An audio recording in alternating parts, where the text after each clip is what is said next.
Searching के लिए हम काम ये करते हैं कि यहाँ पे हम अपना इंटरफेस में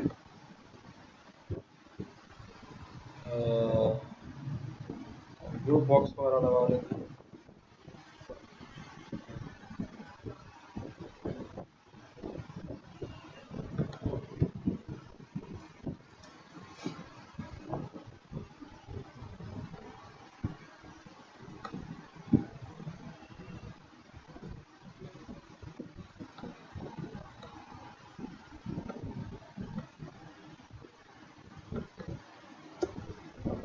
यहाँ पर हम एक टेक्स्ट फील्ड लगा लेते हैं, टेक्स्ट बॉक्स, और इधर एक बटन लगा लेते हैं।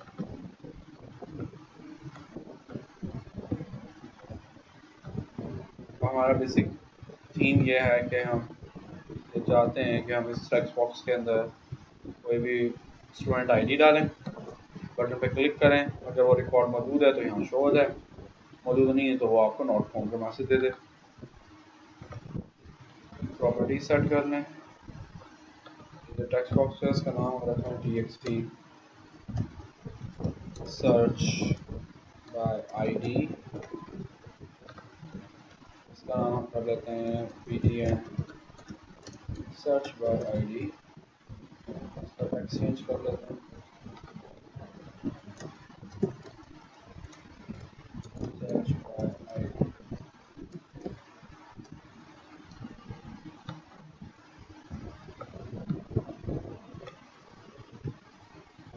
ठीक है,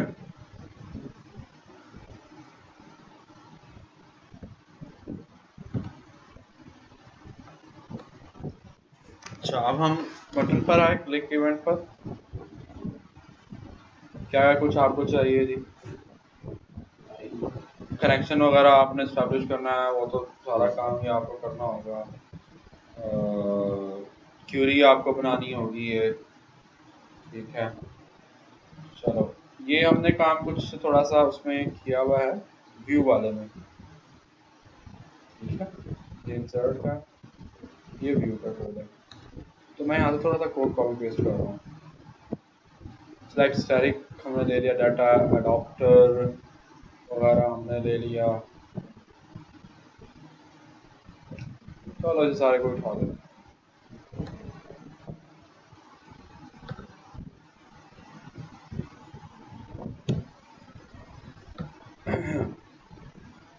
बस सिर्फ क्यूरी को यहाँ पे आप थोड़ा सा अपडेट कर लें, क्योंकि हमें तमाम रोल्स नहीं चाहिए, तमाम रिकॉर्ड्स नहीं चाहिए, बल्कि स्पेसिफिक हमें बस वही रिकॉर्ड चाहिए जिसका वो आईडी एंटर करेगा। तो इसलिए हम यहाँ पे एक वेयर की कंडीशन लगा दें,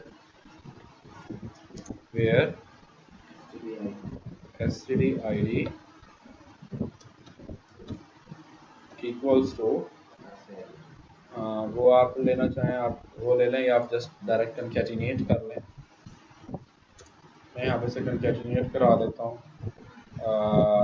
जो हमारे पास txt है, txt search by id dot text, ठीक है। इसके बाद हमने अडॉप्टर ले लिया, डाटा टेबल ले ली। अच्छा लेकिन अब जहन में रहे कि डाटा अडॉप्टर और डाटा टेबल हमारी वो वाली यूज़ हो रही है जो हमने ग्लोबली डिक्लेयर कराई थी कल। यस सर, वो वाली यूज़ हो रही है हमारी। चेंज करना चाहो तो यहाँ पे चेंज कर लो, अदरवाइज उनको भी हम यूज़ कर सकते हैं। अब रोज़ कितनी आई होंगी? रोज़ तो अब जाहिर सी बात है अब एक ही आई होगी, हमें उसको उठाने की ऐसा कोई ज़रूरत नहीं है। करंट टोटल रिकॉर्ड को अब आपको चेंज ना करें तो ज़्यादा सही है। करंट रिकॉर्ड हमने 0 कर दिया, ये भी ठीक है। और उसके बाद हम क्या काम करते हैं, उसके बाद हम यहाँ पर अपना जो शो डाटा वाला मेथड हमने बनाया था उसको हम कॉल कर लेते हैं, क्योंकि अब डाटा टेबल में ये वाला इस क्यूरी का डाटा आया होगा, इसलिए हमें यहाँ पे कुछ करने की ज़रूरत नहीं है, बस हमने शो डाटा को कॉल कर दिया। हाँ अगर ये करना चाहो आप तो एक इफ़ कंडीशन लगा के जो है वो आप चेक कर सकते हैं, बल्कि ज़्यादा बेहतर होगा कि आप चेक कर लें। वो क्या भला, वो ये कि आप यहाँ पे लगाएं कि if dt dot rows dot count greater than 0, कि भाई अगर उसके अंदर कोई रो आई है तो, अगर रो ही नहीं आई उसके अंदर तो फिर तो जाहिर सी बात है कि अगर रो ही नहीं आई तो फिर डिस्प्ले क्या होगा, इट मीन्स के रिकॉर्ड फाउंड ही नहीं हुआ हमें। तो उसके लिए हम यहाँ पे एल्स पे जाके एक मैसेज लगा देते हैं, मैसेज बॉक्स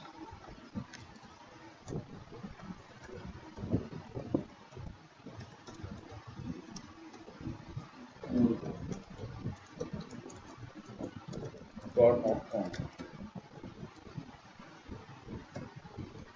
अगर डाटा टेबल में कोई रो आई है तो करंट रिकॉर्ड की वैल्यू 0 करो और शो रिकॉर्ड जो है उसे कॉल कर लो। अदरवाइज अगर कोई रो ही नहीं आई उसके अंदर तो फिर रिकॉर्ड नॉट फाउंड का जो है वो आप मैसेज दे दो। चलो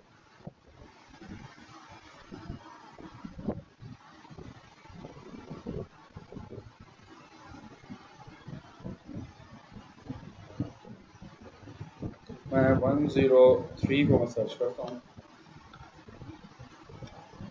103 का डाटा आ गया, ठीक है। 102 को सर्च कर लेते हैं। अच्छा मैं कुछ ऐसा एंटर करता हूँ जो है नहीं, इस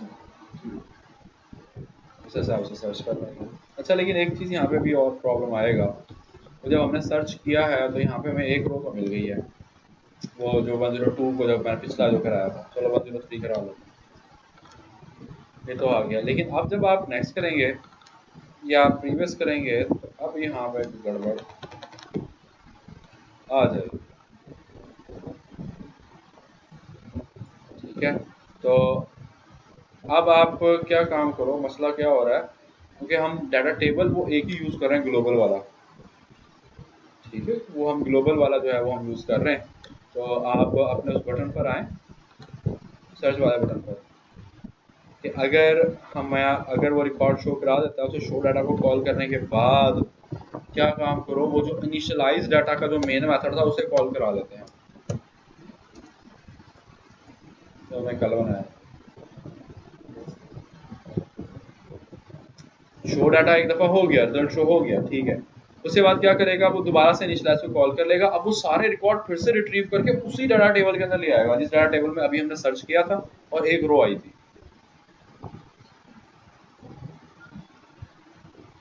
ठीक है। क्योंकि डाटा टेबल हम पीछे एक ही यूज़ कर रहे हैं, ग्लोबल जो हमने लिया है उसको यूज़ कर रहे हैं दोनों सर्चिंग के लिए। तो अब देखें, अभी फ़िलहाल हमारा ये काम कर रहा है। अच्छा उसके बाद मैंने सर्च कराया 103, रिकॉर्ड आ गया। अब नेक्स्ट करें, ठीक है। अब वो आपको कोई एक्सेप्शन जो है यहाँ पे नहीं देगा, क्योंकि अब हमने उसी को दोबारा से हमने उसको रिफ्रेश करा लिया बेसिकली। यानी कि आप ये समझो कि जब हमारा फॉर्म जब लोड हुआ, डाटा टेबल के अंदर आई 3 रोज, उसके अंदर 3 रोज पड़ी थी, 3 आ गई। अच्छा जब आपने सर्च किया तो उस डाटा टेबल में आ गई एक रो, एक रो को हमने शो कराया और शो कराने के बाद हमने उसी डाटा टेबल के अंदर फिर से उसको रिफ्रेश करके 3 की 3 रोज जो है वो उठा के गया। तो इस तरह से फिर आपको कोई इशू नहीं आएगा। और एक काम आप और भी कर सकते हैं कि जब आप अपने यहाँ पर हमने अपडेट वाला भी काम किया ना, हाँ ठीक है। तो हमने जैसे डाटा ग्रिड लगाया था, ग्रिड के अंदर रिकॉर्ड हमने अब चेंज करना वो देख लिया था कि उसको अपडेट करना या नहीं किया था। जैसे अगर हम डाटा ग्रिड लगाते हैं यहाँ पर, डाटा ग्रिड व्यू,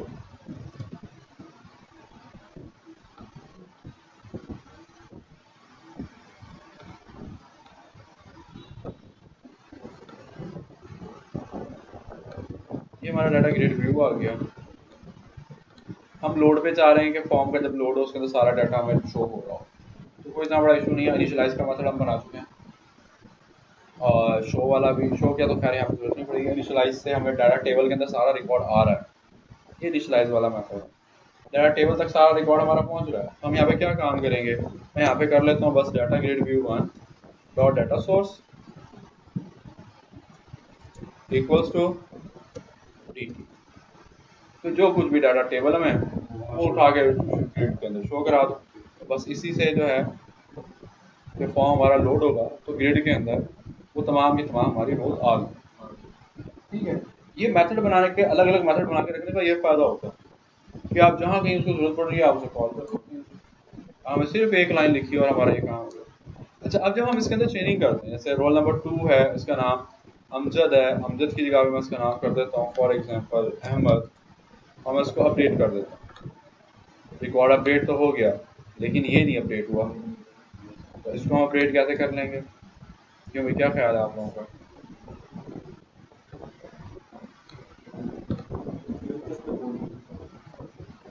अपडेट वाले में जाओ, जहाँ पर आपने रिकॉर्ड को अपडेट करा दिया, अपडेट का मैसेज भी दे दिया आपने। अब यहाँ पे हम ब्लॉक बना लेते हैं। हम कहते हैं अपडेट का मैसेज शो कराओ। अपडेट का मैसेज शो कराने के बाद अब दोबारा से नया डाटा फैच करके लेकर आओ। नया डाटा फैच करके लेकर आने के लिए वो इनिशियलाइज वाला मेथड जो था उसी को हम कॉल कर लेते हैं, क्योंकि इनिशियलाइज को हमारी क्यूरी है select static from TVL STD, where हमने कोई लगाई हुई नहीं, तो सारी की सारी नई रोज जो है वो आपको रिट्रीव हो जाएंगी। जब नई रोज रिट्रीव होंगी तो डाटा टेबल के अंदर नई रोज आ जाएंगी, ठीक है। और जो कुछ डाटा टेबल के अंदर नई रोज आ गई हैं, अब हम उसको डाटा ग्रिड व्यू 1 के अंदर जो है हम उसको शो करा देते हैं। Data grid view 1 dot data source equals to dt। अब जो नई रोज आई हैं, अब वो वाली डाटा उसके अंदर शो करा दो। रोल नंबर 2 है, इसका नाम मैं कर देता हूँ फॉर एग्जाम्पल, अभी अहमद आ रहा था, ठीक है ना। अब मैं उसका नाम उस्मान कर दिया, अपडेट कराया, रिकॉर्ड अपडेटेड। हाँ हाँ बिल्कुल, वहाँ पे जाके आप उसको कर दें। आप एक काम और भी कर सकते हो कि डाटा ग्रिड व्यू को रिफ्रेश करने के लिए एक अलग से मेथड बना के रख लो, रिफ्रेश ग्रिड व्यू, उसे कॉल करते जाओ। इंसर्ट पे पीछे कॉल कर लो, अपडेट पे पीछे कॉल कर लो, डिलीट पे पीछे कॉल कर लो। उसके पीछे कोड क्या होगा? उसके पीछे कोड ही बस यही 2 लाइन्स होगी, इनिशियलाइज वाला और ये वाला। हाँ, तो ये 2 लाइन उस मेथड में डाल लो और इंसर्ट अपडेट डिलीट करने के बाद इन्हीं 2 को कॉल कर लो। जैसे मैं अभी इसी को मैं, क्योंकि मैंने मेथड ही बनाया तो उसको मैंने कॉपी कर लिया, जहाँ पे मैं डिलीट करा रहा हूँ या इंसर्ट करा रहा हूँ, इंसर्ट का कोड का डिलीट है, डिलीट के पीछे आप यही काम कर सकते हैं। और इंसर्ट के पीछे हम करना चाह रहे हैं, इंसर्ट हमने इसमें कराया है कि नहीं? इंसर्ट है तो सही, हाँ ये है ना, रिकॉर्ड इंसर्टेड।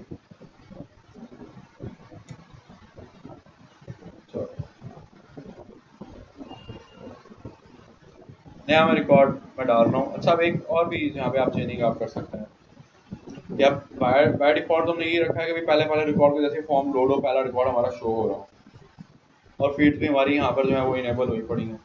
तो आप एक काम और भी कर सकते हैं, वो काम जो है वो मैं अभी आपको करके दिखा देता हूँ। मैं एक नया रिकॉर्ड अभी फिलहाल यहाँ पे एंटर कर रहा हूँ 104, नाम फॉर एग्जाम्पल तारिक और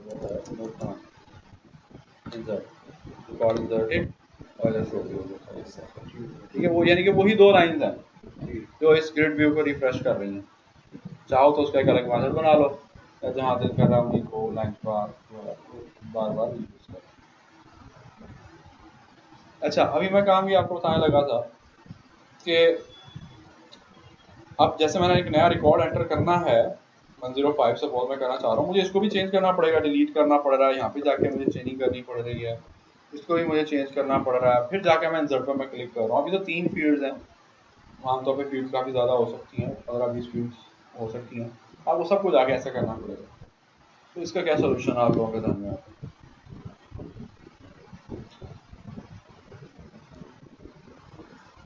क्या करेंगे हमें इस चीज़ से हमारी जान छूट जाए?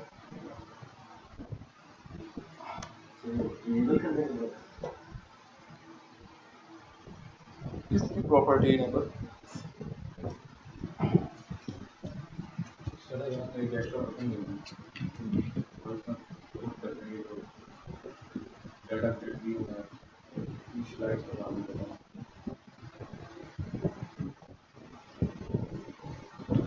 नहीं, अलग से आपको ऐसे चूज करने की जरूरत नहीं है, बस ठीक है। अब देखो, जैसे हमारे पास ये इंसर्ट वाला बटन है, हम इसी को यूज करते हैं। वो कैसे वाला? मैं एक तो पीछे जाके ना 1-2 मेथड और बनाता हूँ, सिंपल सिंपल से method, private void enable fields,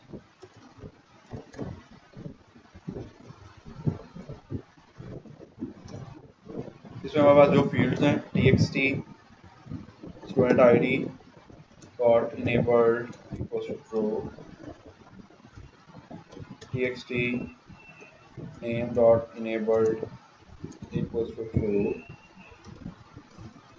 sir मैंने जेंडर की फील्ड बनाई है, लेकिन जैसे ही हम वो किसी नए मेथड बनाते हैं जेंडर की फील्ड शो नहीं होती, सिर्फ यही होती है सिटी नेम एज। मेथड में आते हैं क्या मतलब? तो जेंडर की फील्ड शो नहीं होती, आप तो मैंने अभी चेक करा। चलो अभी एक कर लें फिर उसके बाद। ठीक है, एक मैंने मेथड बनाया इनेबल्ड फील्ड्स का। इसी तरह का मैं एक और मेथड बना रहा हूँ डिसेबल फील्ड्स का।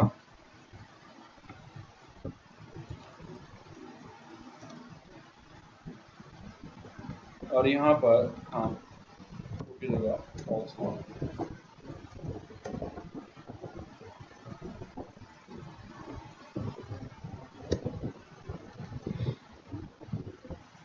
और एक मेथड मैं और बनाता हूँ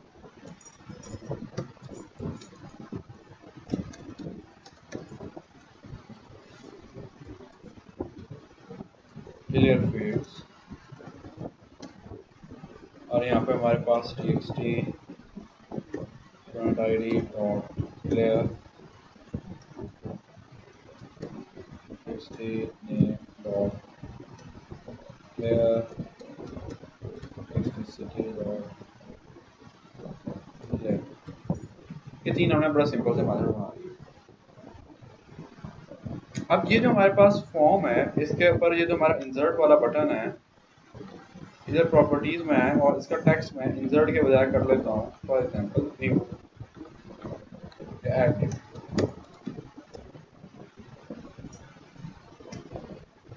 जैसे ही हमारा फॉर्म लोड हो, फॉर्म लोड इवेंट के ऊपर जहाँ पे हमारा सारा डाटा शो हो रहा है वहीं पे हम फील्ड्स को डिसेबल करा देते हैं। फील्ड भी हमारी डिसेबल हो जाएंगी। जब फॉर्म लोड होगा उसके अंदर रिकॉर्ड शो तो हो रहा होगा लेकिन फील्ड्स हमारी सबकी सब डिसेबल होंगी। अब हम रिकॉर्ड इंसर्ट पर आ रहे हैं। ये इंसर्ट वाला हमारा बटन है।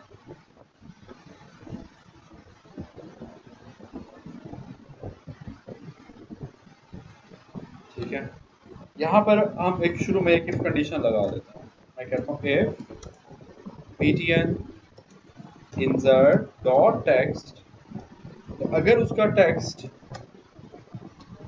ऐड न्यू है, उसके टेक्स्ट की वैल्यू अगर ऐड न्यू है तो फिर तो सारा रिकॉर्ड इंसर्ट करने वाला ये वाला काम कर देना।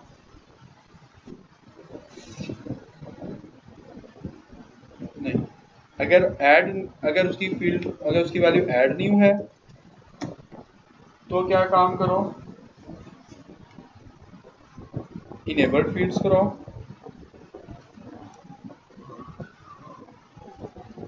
इनेबल फील्ड्स को कॉल करो, मेथड है, और क्लियर को भी कॉल कर दो।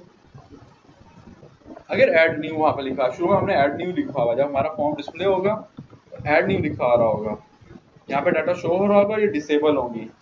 जैसे अब आप ऐड न्यू के ऊपर क्लिक करेंगे तो ये क्लियर भी हो जाएंगी और इनेबल भी हो जाएंगी। और साथ ही हम यहाँ पे कहते हैं कि इसका अब टेक्स्ट जो है वो btn इंसर्ट जो है उसका टेक्स्ट चेंज करके अब कर दो सेव डाटा। मैं सिर्फ टेक्स्ट चेंज करा रहा हूँ।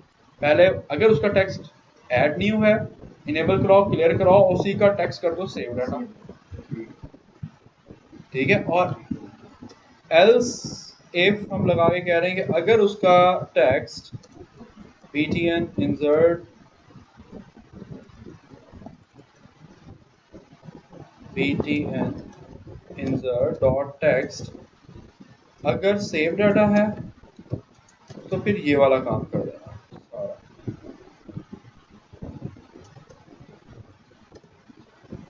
यहाँ से लेकर यहाँ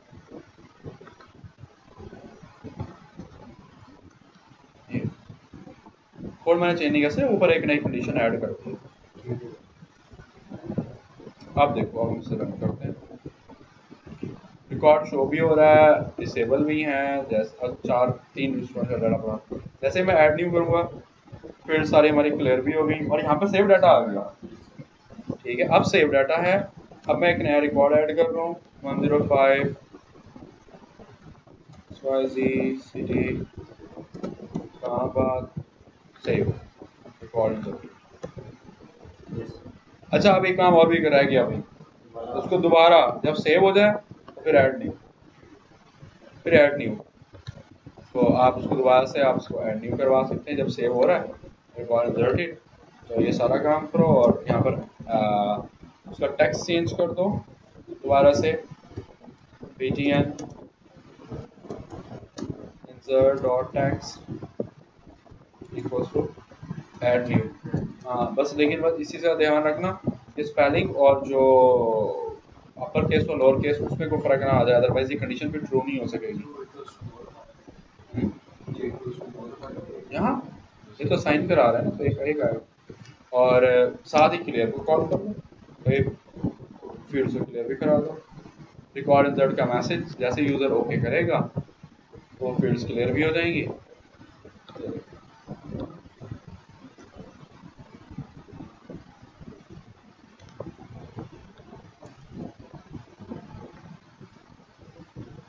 अभी तक डाटा है, जैसे ही आप से करेंगे ओके करेंगे यस और दोबारा नया डाटा डालो, फिर डाटा डालो और फिर दोबारा।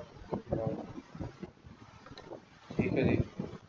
अच्छा ये छोटी छोटी सी टेक्निक्स थी जो आपको, जैसे आप लोगों ने प्रोजेक्ट वगैरह बनाना तो उसमें काफ़ी चीज़ें जो हैं ये हेल्पफुल हो सकती हैं। एक काम आप लोगों ने करके आना है और वो ये है कि जैसे भी मैंने यहाँ पे आपको सर्च बाय आईडी कराया, तो यहाँ पर आप कुछ होना ऐसे चाहिए, यहाँ पे एक रेडियो बटन लगेगा।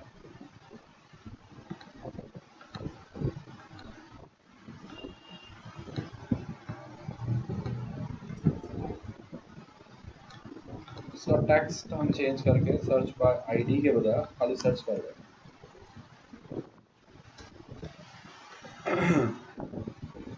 यहाँ पे लगाओ रेडियो बटन, तो इनका आपने टेक्स्ट जो है वो चेंज कर देना है।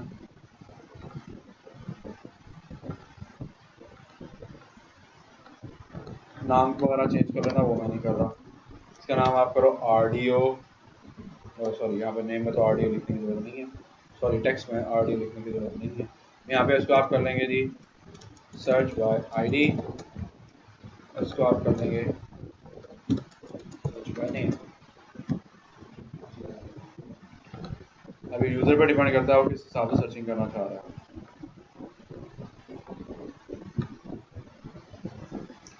ये फील्ड्स ऐसे ही रहे, सर्च बाय आईडी करें, यहाँ पे आईडी लिखो, सर्च पे क्लिक करो, अगर है तो डाटा शो हो जाए, नहीं है तो बता दे नॉट फाउंड। इधर सर्च बाय नेम, तो फिर यहाँ पे नेम लिखो, सर्च करो, है तो शो हो जाए, नहीं है तो नॉट। ठीक हो गया? यस